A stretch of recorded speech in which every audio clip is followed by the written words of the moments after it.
Direct పెట్టాలి. ఇక వాళ్ళ ఆరుగురు పేరుతో ఎందుకు ఇది చేశారు సార్, వాళ్ళు చేయలేరు, నేను ఒక్కనే నాతో పాటు వాడు చేసింది అనుకుంటే నేను లాంగ్వేజ్ని క్యాన్సిల్ చేసి నా ఒకరి మీద చేసేసాను. నేను ఒప్పుకున్న గ్రామ ప్రజలు మొత్తం వచ్చి తాండ నుంచి గ్రామ ప్రజలు వచ్చి ఇక్కడ మనకు పొలిటీషన్లో పంచాయతీ చేసి పంచాయతీ చేయగానే సారికి నా పంచాయతీ నా ఓటు ఓడలేకపోయినా తీసుకోండి ఆయన ఒప్పంద పత్రం రాపించుకొని 18,000 గ్యాస్ ఆగుతారు. 18,000 గ్యాస్ ఇవ్వంగా ఎస్ఐసారి ఏమని డిమాండ్ చేసినంటే అందులో కూడా 10,000 మన పెద్ద మనుషులు ఇచ్చారు.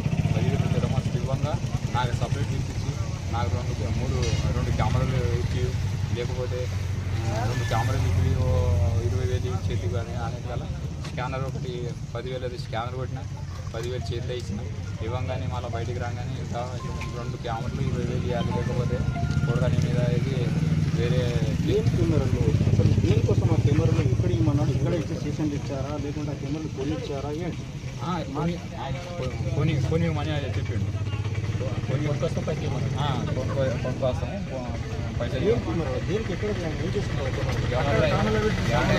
ఏడైనా దాంట్లో కూడా కానీ ఏడైనా జరిగే నేను ఎప్పుడు పెట్టుకుంటాం డొనేషన్ అని ఒక మాట అనేటికల్లా నేను చెప్పిన అంటే నాతో అంత పూర్తి కాదు సార్, ఒక 10,000 దాకా ఇస్తా అని రిపీట్ చేసి మళ్ళీ బతిమిలాడేటికల్లా ఇది ఎక్కువ నాటకాలు తింటున్నావా అని నా మీద డిమాండ్ చేసేటికల్లా ఏమని మాట్లాడండి అంటే ఆయన ఎస్ఐ మీరు మామూలుగా సాధారణ వ్యక్తి వచ్చినప్పుడు మాట్లాడే భాష ఏదండి? భాష అంటే ఇంత సైలెంట్ పొజిషన్లో రాగానే ఆయన ఇది కార్యక్రమాన్ని కాంట్రాక్టర్ అని నాకు దగ్గరికి ఇచ్చేటికల్లా అందులో నీ పేరు ఇప్పుడు నీ మీదకైనా కేసు అవుతుంది. నీ బండి మీద అయితే ఆ మెటీరియల్ వేసుకోకపోయినావు కదా, ఆ మెటీరియల్ లేకపోతే నీ బండికి నేను సీల్ చేస్తా, నీ మీదకైనా డిమాండ్ చేసి కోర్టుకి పంపిస్తా అనేది కదా.